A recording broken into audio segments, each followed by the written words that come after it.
going to dig into repairing surfaces, right? I can't go across the board and give you plaster tips right now, or drywall repairs, or filling railings or whatnot. But we're going to delve into a little bit of the process as an example. A lot of times, if you can't leverage your own knowledge, you have to develop a network of people that can do these skills way better than you. I suggest that if you are taking on any fine paints project, that you understand how to manage the process beforehand. Like I mentioned before in the previous video, pre-prep is extremely important, and within the pre-prep process, sometimes there's patching to be done, right? So we're going to go over repairing surfaces. So let's use walls as an example.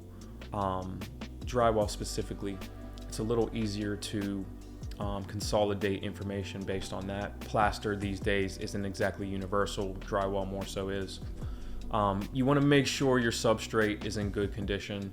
If you're going over like a previously painted home that is a construction of drywall, you want to make sure there's no loose pieces, there's no cracking seams. If there are, you should deal with them before your first primer coat, as in the pre-prep process we stated before. But the reality is when you put this particular primer on a surface, whether it's a dark color or a light color, it dries down to like a relatively close to what I would consider satin sheen, and it reveals more imperfections, right?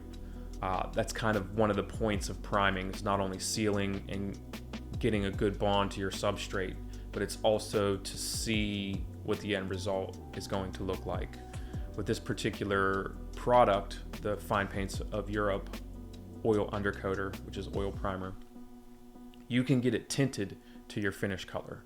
So getting that on the wall after your pre-prep patching and whatnot is really going to reveal what the end result's going to look like, specifically when it's wet, because it's actually closer to a gloss when it's soaking wet. So like if you get this primer on your surface, you look around, you examine it, you take a mental note or photos of issues within your surfaces to get an understanding of what you're going to need to do to fill after that primer coat is dry.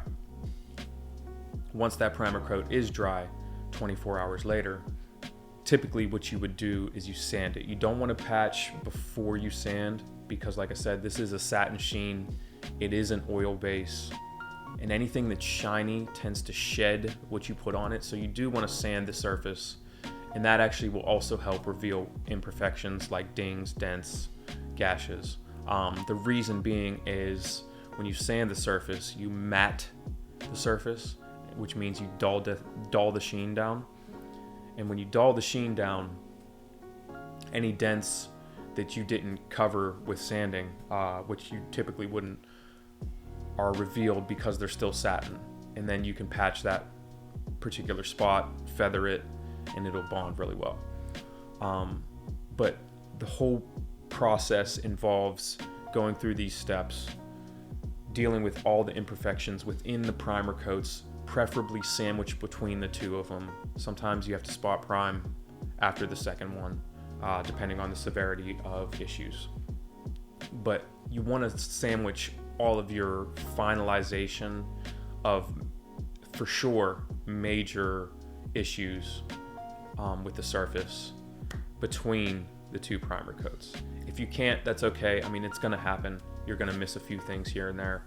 A skim coat after the second primer isn't a big deal, as long as it's tight and not thick, you're not dealing with, because otherwise it's hard to close the pores of whatever you're patching with. It doesn't matter if it's Bondo or easy sand or plaster, it's still going to be porous in comparison to something that has two coats of oil primer on it. So be cognizant of that, and always work to achieve getting your repairs done between these two primer coats, so that you can move on to the next steps with minimal hang-ups in the actual process.